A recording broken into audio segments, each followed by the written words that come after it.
Hello everyone, welcome back to TMI's home based education. So बच्चों, आज हम chapter number 11 start करने वाले हैं, दैट इज़ योर मेंस्ट्रुएशन। बच्चों, मेंस्ट्रुएशन का मतलब क्या होता है? कोई भी चीज़ का हमें मेज़रमेंट करना हो तो उसको हम कह सकते हैं मेंस्ट्रुएशन मतलब मेज़रमेंट। तो यहाँ पे हम जो हमारी जो एक्सरसाइज 11.1 है उसको स्टडी करने से पहले उसके रिगार्डिंग थोड़े बहुत फॉर्मूलाज हैं, तो वो हम स्टडी करेंगे।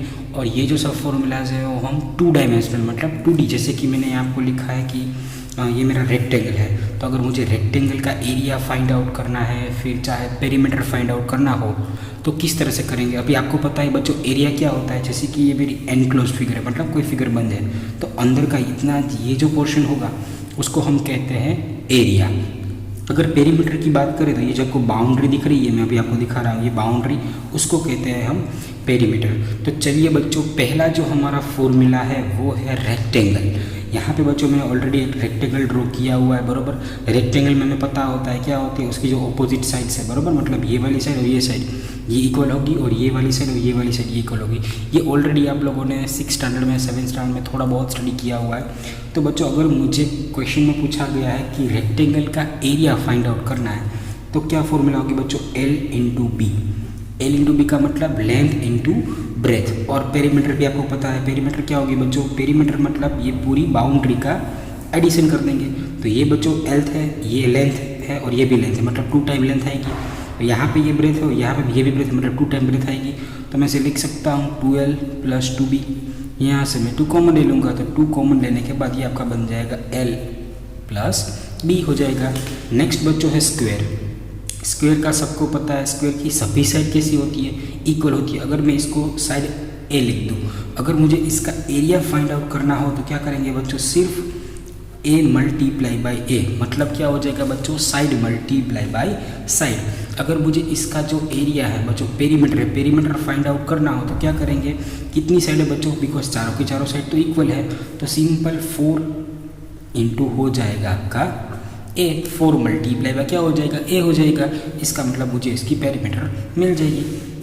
नेक्स्ट है बच्चों ट्राइंगल। अभी यहाँ पे बच्चों मैंने ट्राइंगल में 2 फॉर्मूलाज है, एक इक्विलेटरल ट्राइंगल की फॉर्मूला है और एक ट्राइंगल की फॉर्मूला है। तो ट्राइंगल में जो बच्चों ये जो आपको राइट एंगल ट्राइंगल दिख रहा है, RHS बराबर, राइट हैंड साइड ट्राइंगल दिख रहा है, उसका अगर मुझे एरिया फाइंड आउट करना है तो बच्चों ये आपका हो जाएगा half into base into height.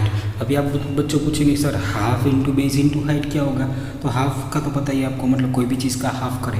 Base माने तो ये वाली, ये जो साइड आपको BC दिख रही है ये मेरा बेस हो जाएगा, और यहाँ पे जो मेरी AB है वो मेरी हाइट हो जाएगी। इसका मतलब ये मेरी बेस और ये मेरी हाइट, ये मेरा बन जाएगा A इंटू बी, मतलब half into base into height. अगर मुझे इसका क्या पेरीमीटर फाइंड आउट करना है तो राइट एंगल ट्राइंगल में बहुत ही ईजी है बच्चों, तीनों साइड का एडिशन कर दो। यहाँ पे तीनों साइड कौन कौन सी दिख रही है आपको?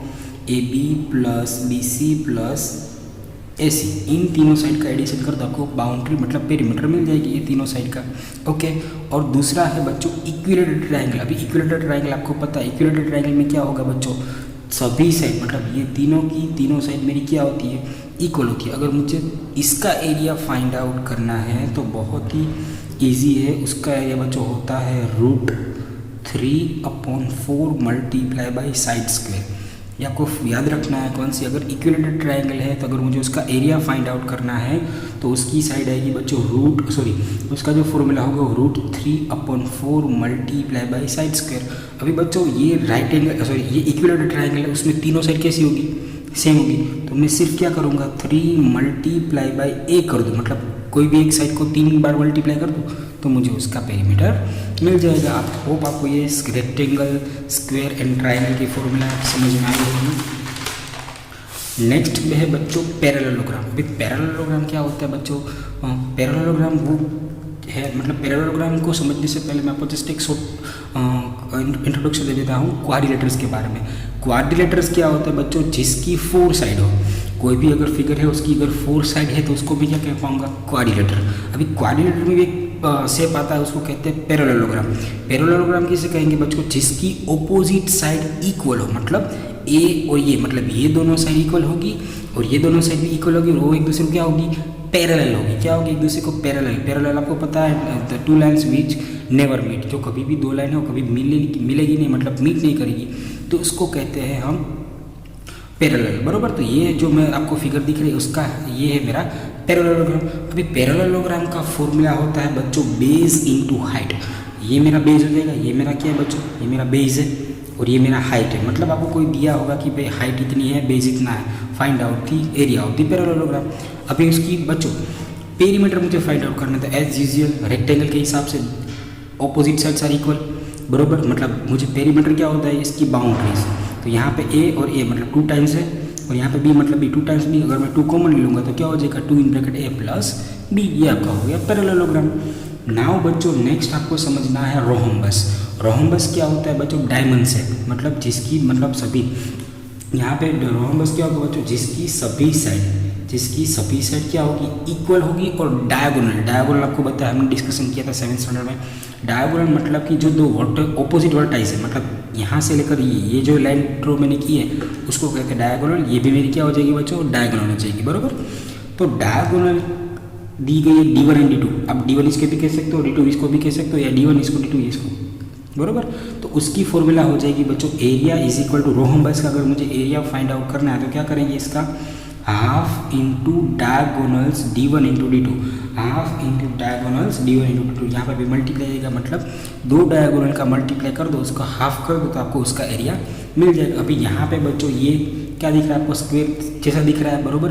तो सभी साइड सेम है तो उसकी जो पेरीमीटर की फॉर्मूला होगी वो भी मेरी क्या हो जाएगी बच्चों 4 into A, 4 multiply by A. Okay, I hope ये रोहम्बस भी क्लियर हो गया होगा। नाउ है बच्चों सर्कल। सर्कल का आपको पता है, सर्कल में बीच में सेंटर होता है और सेंटर से अगर इक्वल डिस्टेंस पे अगर मैं पॉइंट कर झूम करूँ तो बनता है सर्कल। तो यहाँ से बच्चों ये जो दिया गया है ये आपको पता है, इसको क्या कहते हैं हम, रेडियस। मतलब सेंटर से कोई एक फिक्स सर्कल का कोई भी एक पॉइंट ले लूँ तो ये मेरा जो डिस्टेंस हो जाएगा ये हो जाएगा मेरा सर्कल।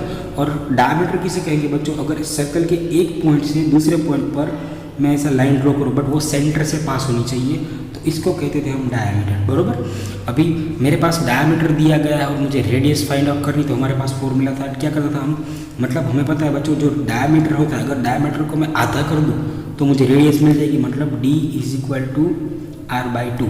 मतलब अगर मेरा डायमीटर 10 सेंटीमीटर है, डायमीटर मेरा कितना है 10 सेंटीमीटर, तो बच्चों रेडियस मेरी कितनी हो जाएगी 5। क्यों, बिकॉज रेडियस मेरी डायमीटर से क्या होती है, आधी होती है। अगर मेरा रेडियस दिया गया 5 सेंटीमीटर तो मुझे डायमीटर फाइंड आउट करने को बोला गया है, तो रेडियस से मेरी डायमीटर क्या होती है डबल।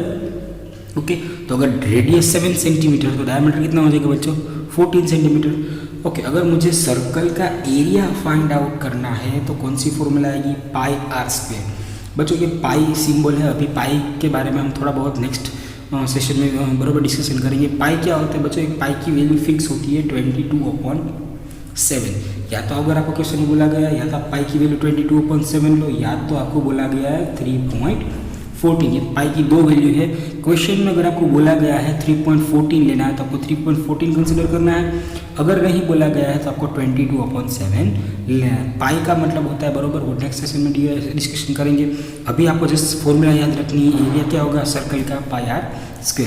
अभी बच्चों सर्कल का जो यहाँ पे जो बाउंड्री होती है उसको एक डिफरेंट टर्म से बोला जाता है, उसको कहते हैं सर्कमफरेंस। क्या कहेंगे, सर्कमफरेंस, बरोबर। मतलब सर्कमफरेंस का मतलब ये भी बाउंड्री, मतलब पेरीमीटर तो नहीं कह सकते बट सर्कल की अगर हम बाउंड्री की बात करें तो उसको कहते हैं सर्कमफरेंस। सर्कमफरेंस की फॉर्मूला बच्चों होती है 2πr। सर्कमफरेंस की फॉर्मूला क्या होगी बच्चों 2πr। नाउ एरिया, अब किसके बारे में बात करेंगे बच्चों, हम सेमी सर्कल के बारे में बात करेंगे। किसके बारे में बात करेंगे, सेमी सर्कल।